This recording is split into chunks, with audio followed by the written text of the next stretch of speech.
मध्य रेल्वेवरती आता 4 mega terminus उभारण्याचा विचार आहे आणि यासाठी मुंबई आणि परिसरात एकूण 6 ठिकाणांची चाचपणी केली जाते।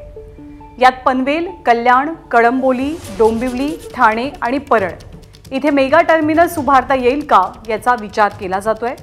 मात्र सलग जागा मिळणं थोडं अवघड आहे, कारण या मेगा टर्मिनससाठी 7.5 एकर जागेची गरज आहे। इथे 6 प्रवासी फलाट, 6 देखभाल मार्गिका, 6 पार्किंग मार्गिका आणि 10 अन्य मार्गिका असतील। या नवीन टर्मिनसवरनं लांब पल्ल्याच्या 40 नवीन एक्सप्रेस चालवण्याचा रेल्वेचा प्लॅन आहे। महत्त्वाचं म्हणजे राज्य सरकारनं तिसरी मुंबई उभारण्याचा निर्णय काही महिन्यांपूर्वी जाहीर केला।